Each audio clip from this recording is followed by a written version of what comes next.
Abram suas Bíblias comigo em 2 Crônicas, capítulo 20, versículo 15.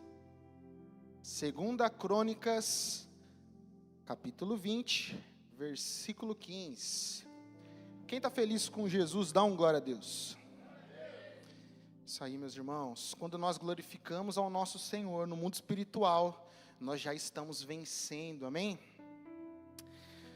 Quem já achou, dá um aleluias aí, bem forte. Ó, estamos ficando bom, hein? Antes de nós lermos o texto, eu quero dizer algo para você. O Espírito Santo de Deus, ele já está aqui. Isso já foi notório pelo louvor, por tudo o que aconteceu aqui, você já foi tocado, o seu coração está quentinho, esperando uma palavra que não é minha, é uma palavra que vem de Deus. E eu quero dizer para você que nessa casa você tem liberdade para glorificar o Senhor.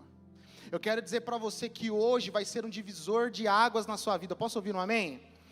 O Senhor, Ele quer fazer isso com você. Então coloque expectativa no que o Senhor vai fazer, porque não sou eu.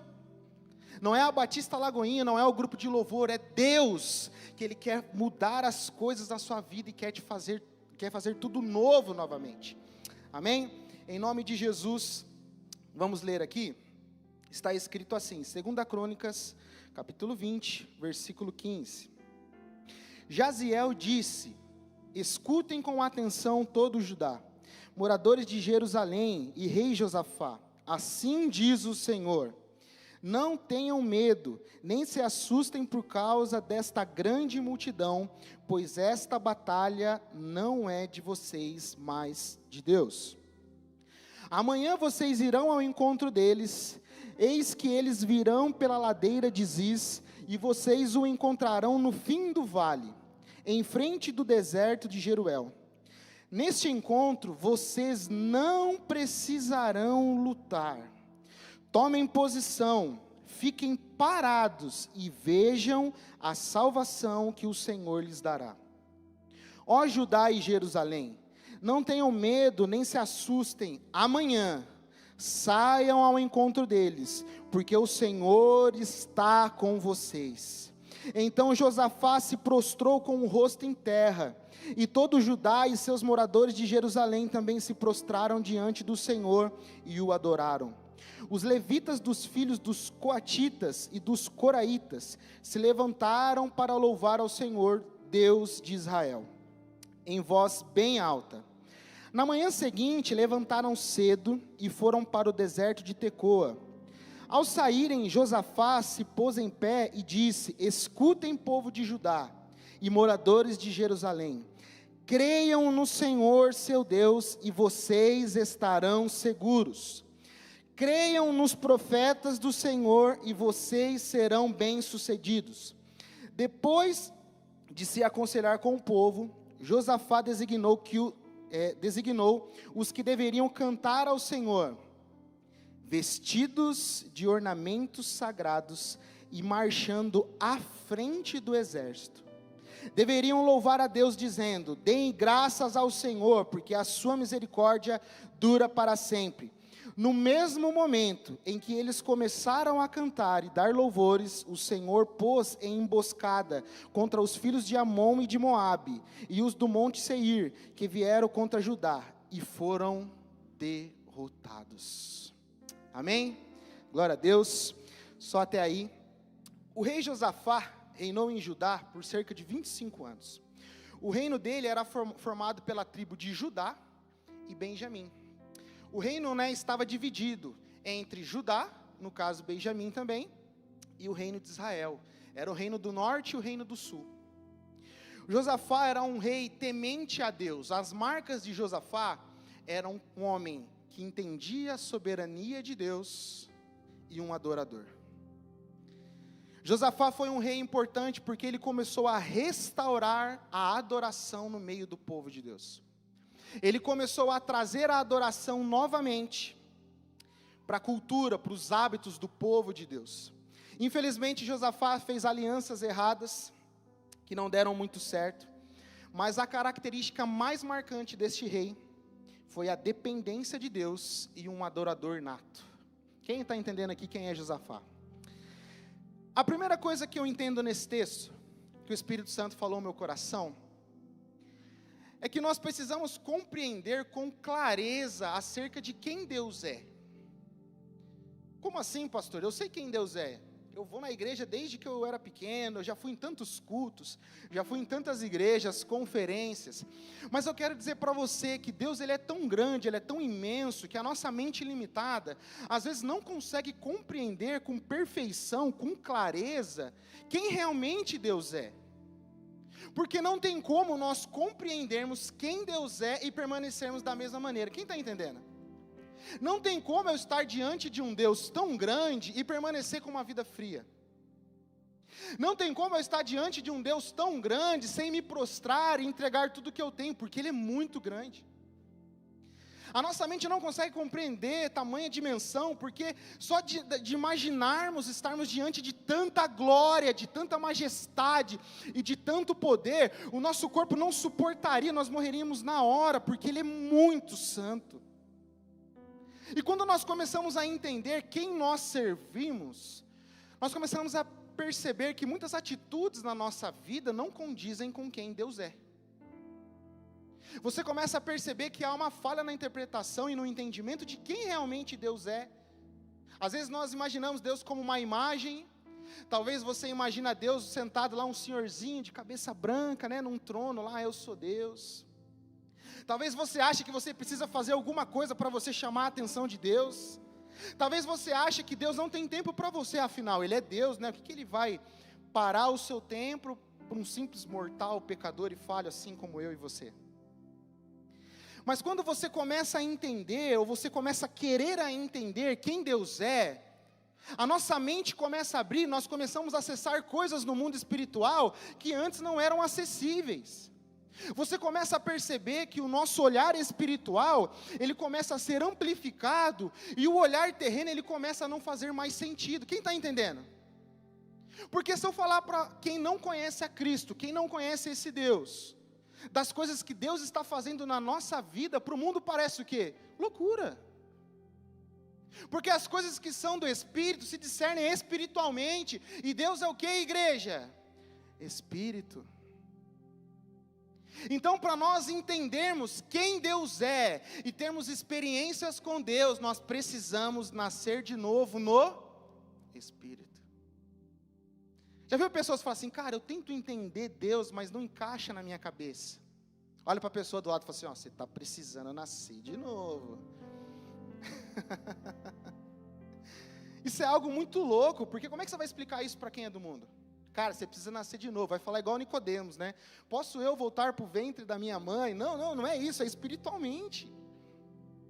E olha como isso é libertador, o Senhor está disponibilizando isso para você nessa tarde. Ele quer que você acesse coisas maiores. Ele quer que você tenha entendimentos maiores. Quem está entendendo o que eu estou falando? 2 ou 3 receberam. Quem aqui está entendendo o que eu estou falando? O Senhor tem coisas maiores para você, ó igreja amada. É o seu Deus que está te entregando isso. Ele quer que você acesse coisas maiores. Quando nós começamos a compreender quem realmente Deus é, começa a girar uma chave na nossa vida. Você começa a parar de existir e você começa a viver.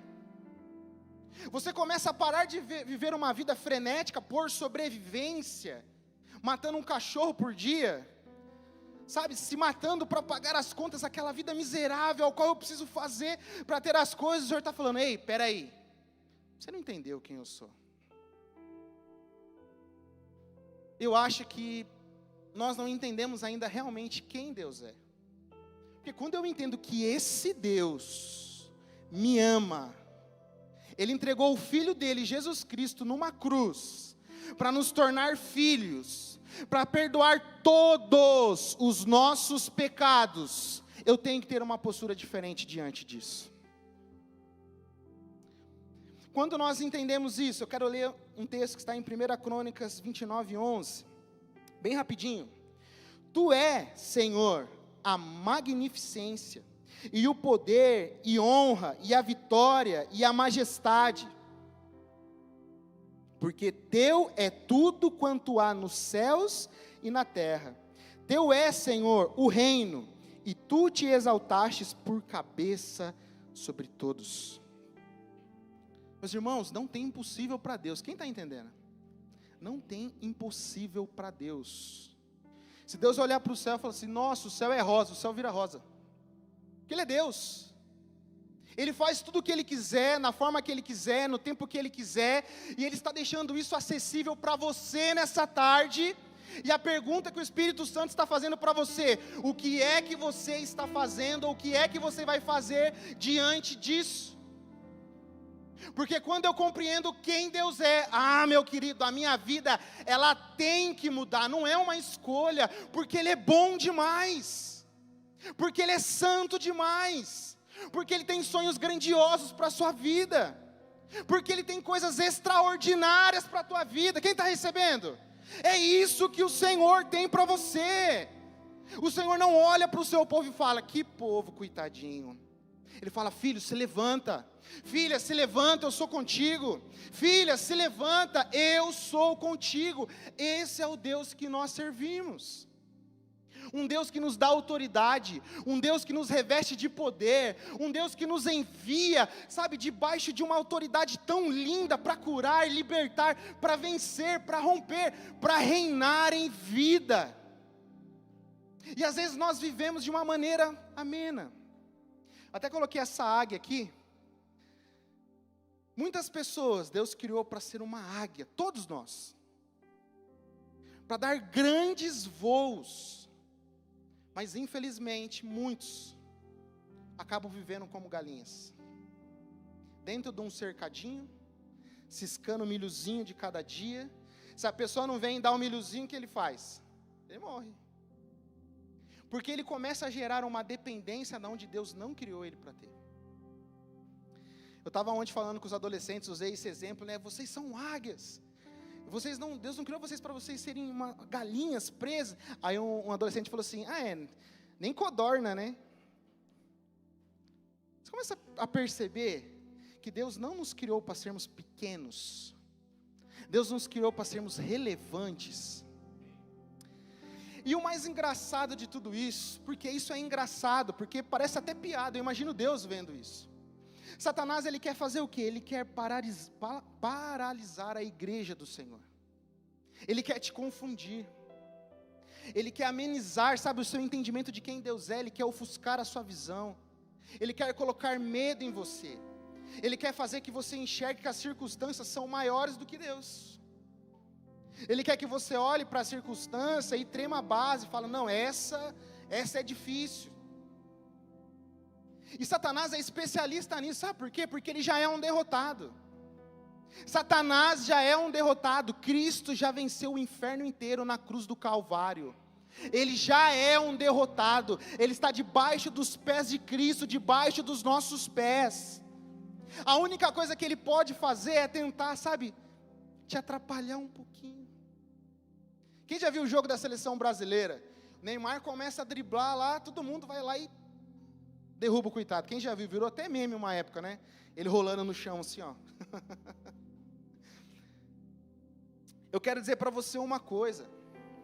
Quando você começa a se aproximar do Senhor e entender quem você é, o Senhor começa a mostrar para você, filho, foi para isso que eu te criei. Ei, presta atenção. Foi para isso que Deus te criou, para brilhar. Foi para isso que Deus te criou, para romper. E quando você começa, sabe, a entender, a entrar nessa veia, nesse caminho ao qual o Senhor tem para você, começa a ter algumas resistências. Começa a ter uma resistência ali, o inferno se incomoda, mas eu quero dizer para você, eles não podem fazer nada contra você. Basta você se posicionar como um filho e entender com plenitude quem Deus é. Eu gosto de dizer isso, Satanás não passa de um cachorrinho na coleira nas mãos de Deus, ele só vai até onde Deus deixa. Até Satanás, ele só opera até onde Deus deixa. Aí eu falo para você, o que temer? O que temer? O que nós precisamos temer? O único temor genuíno que tem que haver no coração de um filho de Deus é o temor ao nosso Deus. Porque Ele é grande. Quem está entendendo o que eu estou falando? Ele é grande, Ele é santo, Ele é bom, Ele é o excesso de tudo que é bondade, de tudo que é maravilhoso. Esse é o Deus ao qual nós servimos. E quando nós entendemos essa grandeza de Deus, nós compreendemos que Satanás, ele quer tentar nos paralisar no meio desse caminho. Ele quer tentar nos confundir. Ele quer tentar aparecer obstáculos para você desanimar. Sabe, meus irmãos, quando nós compreendemos quem Jesus é, quando nós compreendemos com plenitude, nós somos apaixonados por Jesus. Nós nos tornamos apaixonados por Jesus. E você começa a perceber que coisinhas que te abalavam, coisinhas que te tiravam do prumo, coisinhas que mudavam, sabe, o seu humor, começam a não te afetar tanto assim. Quem está entendendo o que eu estou falando? Porque você começa a ter uma confiança, não em você, mas uma confiança em quem te enviou e quem te criou, que é Cristo, que é Deus. E você começa a ser revestido de uma autoridade, ao qual quando Satanás te vê, meu irmão, ele sai correndo. A Bíblia diz que o mundo espera com grande expectativa que os filhos de Deus sejam revelados. Eu quero mostrar para você o tamanho da autoridade, do poder que o Senhor está dando, está entregando na sua mão através do Espírito Santo de Deus, através de Cristo, para você escrever a sua história em Cristo. Quando nós entendemos isso, nós começamos a perceber que não é a vida que dita a regra do que eu vou viver, mas quando eu entendo que eu estou em Cristo eu dito o destino desta nação, em Cristo nós ditamos o destino desta cidade, em Cristo a nossa vida vai romper em nome de Jesus. Se a porta não se abrir, a gente chega na voadora, porque é Cristo que está nos enviando. Nós somos a noiva amada do Senhor, nós somos a igreja do Senhor, e nada nem ninguém pode nos parar. Sabe, eu quero que o seu coração saia daqui nessa tarde aquecido, pois não é a minha palavra, é a palavra do Senhor. O Senhor tem coisas grandes para a sua vida. O Senhor tem coisas grandes para a sua vida. O Senhor tem coisas grandes para a sua vida. E quem recebe, dá um glória a Deus. Meu irmão, não tem como experimentar essa presença, não tem como ouvir essa palavra e ficar indiferente diante de tudo isso.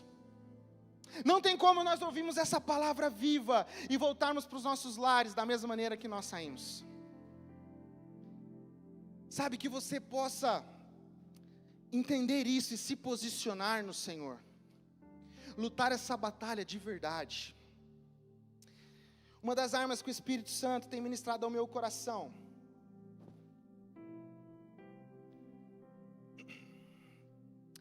é que a nossa boca, ela tem poder. Repita isso comigo assim, ó: a minha boca, ela tem poder. Só que sabe o entendimento que nós temos que ter aí? A minha boca não tem poder pelo fato dela ser a minha boca. A minha boca tem poder porque eu estou em Cristo. Quem está entendendo o que eu estou falando?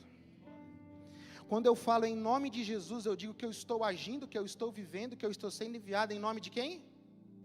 Então, quando eu estou debaixo da autoridade do nome de Jesus, eu tenho uma autoridade, um encargo, um poder, uma autoridade que o Senhor nos constituiu. O nome que está sobre todo nome. E quando nós falamos sobre a boca, é algo muito pertinente para os tempos de hoje, porque tudo que Satanás ele quer é contaminar os nossos lábios. Tudo que Satanás quer é colocar uma mentalidade de escassez e poluir o seu coração e a sua boca. Porque você entende quem Deus é, mas na sua boca você é um coitadinho. Você vem no culto e adora esse Deus tão grande, mas no dia a dia, ó Deus, tem misericórdia de mim. Ó Deus, me ajuda. Está tão difícil, Pai. Deus, essa situação aqui, nossa, esse boleto, nossa, essa enfermidade, nossa. Isso quando não tem a murmuração. De novo isso. Por que isso está acontecendo de novo? Por que as coisas não mudam? Será que Deus me ama mesmo? Será que realmente Deus tem um propósito na minha e na sua vida? E nós emprestamos, de certa forma, a boca para Satanás, mas eu quero dizer que isso não é mais uma verdade em nosso meio. Porque a nossa boca é para gerar vida. A palavra ela tem poder de paralisar ou de dar movimento. A palavra ela tem poder de gerar morte ou de gerar vida. E a pergunta que eu faço para você nessa tarde é: o que você quer gerar com a sua boca? O que você quer viver? Sabe por que nós temos que tomar cuidado? Porque a nossa boca fala o que o nosso coração está cheio. Só que quando nós falamos coração, está atrelado à nossa mentalidade. E a sua boca, ela é refém da sua mentalidade. A sua boca, ela é refém do seu modo de pensar. Sabe, irmãos, nós precisamos entender que a palavra, ela só tem poder quando ela é praticada. Se você ouvir tudo isso que está sendo semeado aqui e não praticar nada, olha, eu peço que Deus tenha misericórdia de você, porque se você não praticar a palavra viva, eu não sei mais o que pode te ajudar. Quando nós entendemos isso, nós percebemos o poder que tem nos nossos lábios. A Bíblia nos disse assim, não temais, nem vos assusteis, nesse texto que nós lemos no começo, por causa desta grande multidão, pois a peleja não é vossa. Em Efésios 4:29 está escrito assim, nenhuma palavra torpe saia da boca de vocês, mas apenas a que for útil para edificar os outros, conforme a necessidade, para que conceda graça aos que ouvem. Eu quero dizer para você uma coisa, assim como o pastor tem falado, eu tenho sentido isso muito forte no meu espírito, o Senhor está nos levando, o Senhor está nos movendo para coisas maiores. Quem está entendendo o que eu estou falando? E quando nós falamos que o Senhor está nos levando para coisas maiores, para acessar novos níveis no Senhor, novos níveis de intimidade, novos níveis de entendimento, não é porque eu sou bom, não é porque nós somos bons, é pela misericórdia dEle. Mas quando eu entendo quem Deus é, eu entendo que eu sou uma ferramenta nas mãos dEle. Você já viu uma pessoa tocando um violão, e ela toca violão bonito demais? A pessoa fala assim, nossa, esse violão, ele toca muito. É isso que as pessoas falam? Esse músico toca muito. Quando nós entendemos que nós somos um instrumento nas mãos do Senhor, nós compreendemos que a glória é dEle. Nós somos apenas um instrumento nas mãos do Senhor. E quando você começa a entender que você tem em Cristo Jesus a autoridade de gerar destinos, você começa a perceber que a sua boca é uma ferramenta preciosa nas mãos do Senhor. Você começa a perceber que quando você chega dentro de um ambiente onde as trevas dominam, você diz, trevas, vai embora agora em nome de Jesus, e que venha prosperidade, que venha paz, que venha amor sobre este lar. A paz e o amor chega lá. Quando você chega para um filho que está dando trabalho, está tendo dificuldades com isso e aquilo, ao invés de você brigar ou puxar a orelha, falar alguma coisa, comece a abençoar a vida do seu filho e dizer, você nasceu para vencer, você nasceu para dar certo, o Senhor vai te levar para lugares grandes, pois nós estamos gerando um destino no mundo espiritual. Quando você vê uma doença que está te atingindo, é na coluna, é na minha perna, é um câncer, eu quero dizer para você, a sua doença não é nada diante do Senhor. Seja uma ferramenta útil nas mãos do Senhor e diga, doença vai embora em nome de Jesus. Que o reino dos céus seja estabelecido aqui na terra, pois não é sobre mim, e graças a Deus que não é sobre mim, porque se fosse sobre mim nós estávamos na roça. É sobre Jesus, é Ele que tem todo esse plano, esse projeto sobre a sua vida, e eu quero que você se enxergue, pelo menos uma fração de tudo isso que o Senhor tem para a sua vida. O Senhor tem coisas grandiosas para você. Quando nós entendemos o poder da palavra, nós começamos a perceber que o povo, quando ele estava dentro daquela situação, ao qual os inimigos cercavam, gente, você começa a perceber isso, imagina isso, você é um reino pequenininho, até hoje Israel é pequenininho, quem já conhece Israel, já foi em Israel? Olha, glória a Deus, hein? Você imagina um povo pequenininho, outras nações gigantescas rodeando eles ali, Olha, poderia ser, sei lá, o Anderson Silva, qualquer pessoa aí, muito corajosa, forte, lutador, guerreiro, tremia na base. Porque era uma coisa o quê? Desleal. Não tinha, assim, num parâmetro humano, não tinha guerra, era um massacre. Era ir para morrer. E quando você começa a perceber que Deus diz assim para o seu povo, vou conjecturar, tá? Não esquenta a cabeça. Essa batalha aí, deixa comigo. Você começa a perceber que você tem um pai que zela e cuida de você. Você começa a perceber que Deus, Ele se importa com o seu povo. Ele quer ver o seu povo vencendo, Ele quer ver o seu povo prosperando, Ele quer ver o seu povo saudável. E eu quero dizer para você que quando as situações elas saem do seu controle, aí o Senhor chega para você e fala assim, ó, filho, filha, deixa comigo agora. Porque agora fugiu do seu controle, não fugiu? Agora é a hora de eu agir. Quando nós começamos a entender isso, eu começo a perceber que a Bíblia, ela nos revela sobre essa questão de mentalidade, é sobre entendimento, é sobre nós, agarrarmos isso com todas as nossas forças. Você pega o grande rei Davi, um grande homem de Deus, que foi usado por Deus tanto em batalhas quanto no reinado. Davi, ele tinha uma mentalidade de vencedor desde pequeno. Você já viu um versículo, Davi, tipo assim, lamentando, chorando as pitangas? Davi se jogava aos pés do Senhor. Sabe uma das provas que nós vemos que Davi, ele era um homem que tinha uma mentalidade de vencedor? Quando ele viu aquele urso, meu irmão, ele foi lá e acabou com aquele urso. Quando ele viu aquele leão, ele foi lá e acabou com aquele leão, sozinho, ele e Deus. Porque ele entendia que não era pelas forças dele. Era pela força de quem? Você começa a perceber Jesus, quando estava no deserto. Satanás foi tentar a Jesus. Se você é mesmo filho do Deus vivo, transforme essa pedra em pão. Jesus respondeu para Satanás na palavra. Jesus transformou aquela pedra em pão? Sim ou não? Por que Jesus não transformou?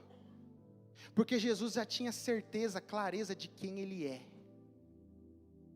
Ele já sabia a quem Ele pertencia. Quem é de verdade não precisa provar nada para ninguém, e Jesus Ele é.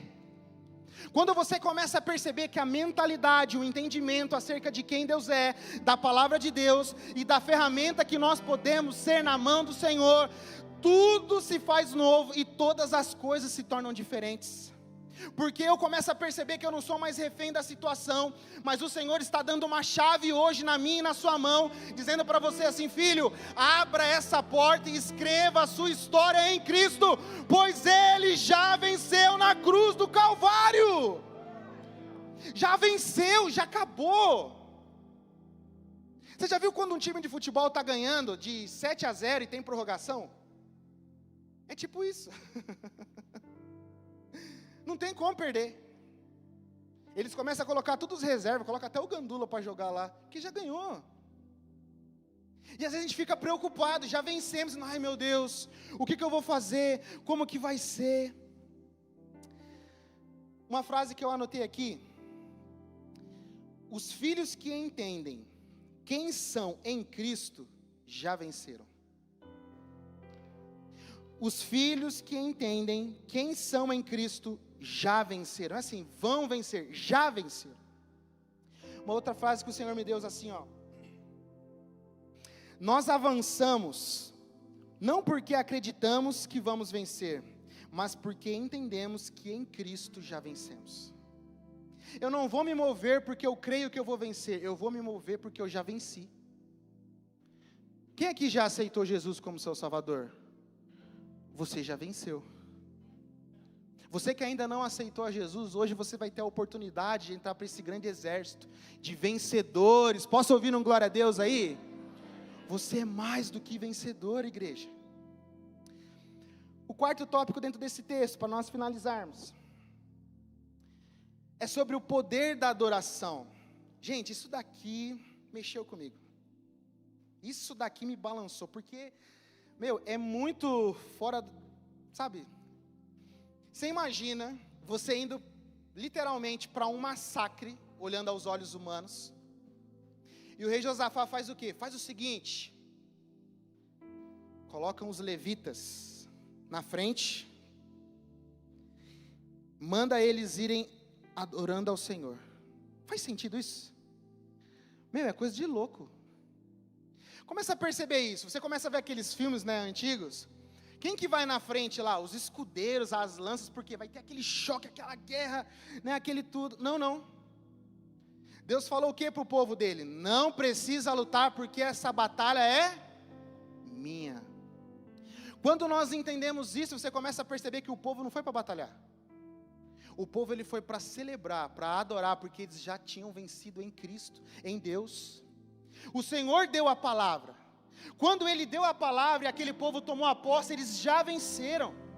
Enquanto aqueles exércitos estavam vindo marchando com toda aquela autoridade humana, o pessoal estava dizendo: o Senhor é bom e sua bondade dura para sempre.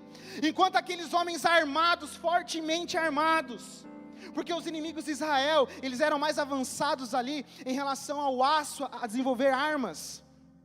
Aquele exército marchando, ao qual multidões tremiam de medo, o povo de Deus vinha falando: o Senhor é bom e a sua bondade dura para sempre. O Senhor é bom e a sua bondade dura para sempre. Enquanto aquilo estava acontecendo, meu irmão, os inimigos não sabiam o que estava acontecendo, e eles começaram a lutar entre eles, e o povo de Deus adorando ao Senhor, e o povo de Deus adorando ao Senhor, e os inimigos se lutando, e ali se acabando, e todos eles foram derrotados. Todos eles foram derrotados pelo poder da boca, pelo poder da adoração, pelo poder da mentalidade de vencedor, que Deus já nos concedeu. Gente, isso é lindo demais, porque eu começo a entender o poder que nós temos como igreja nas mãos do Senhor. A minha empresa vai fechar? Não vai não, em nome de Jesus. Ela vai ser uma empresa frutífera. Ah, o meu casamento já era, não vai acabar não, o Senhor vai restaurar, porque o Senhor tem coisas melhores. Seja a boca de Deus aonde você for. Nada pode calar um adorador do Senhor. Quando você abre a sua boca e você profetiza a vida, você engrandece o nome do Senhor, o inferno é envergonhado, e o nome de Cristo, o nome de Deus, o nome do Espírito Santo é exaltado, e o seu povo reina em vida. Isso é lindo demais. Como o Senhor é bom. Como o Senhor é bom. Uma das coisas que são difíceis, principalmente para um ansioso. Quem é ansioso? Eu sou ansioso, batalho com isso todos os dias. O irmão sabe, né, Douglas? Só um pouquinho. Quando nós entendemos isso, você começa a imaginar esse texto. Você começa a perceber que o povo de Deus, ele estava se alegrando, descansando no meio de uma batalha. Quem está entendendo o que eu estou falando? O povo de Deus estava se alegrando e descansando no meio de uma batalha. O povo de Deus tinha tempo ali para tocar os tambores, enfim. E quando nós entendemos isso, você percebe que primeiro vem a ordem de Deus, e depois vem o nosso planejamento. Você começa a perceber que eles não foram com armas, eles não foram com flechas, eles não foram com machados, eles não planejaram uma estrutura de guerra, mas eles tinham o quê? Uma palavra, uma direção do Senhor. Sabe o que o Espírito Santo quer dizer para você nessa noite?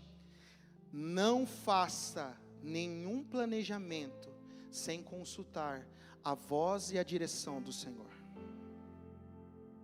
Eu vou repetir. Não faça nenhum planejamento antes de consultar a voz e a direção do Senhor. Quando você entende isso, você começa a perceber que muitas vezes nós falhamos, nós caímos, nós desanimamos, nós fracassamos. Por quê? Porque eu quero planejar antes de consultar a Deus. Porque eu quero montar um plano infalível antes de consultar o Criador de tudo e de todos. porque eu quero dar um jeito aqui com as minhas mãos, para colocar as coisas no lugar, ao invés de consultar o Criador de tudo e de todos. Você viu como que nós precisamos gastar tempo da nossa vida para conhecer mais a Deus, se relacionar com Deus?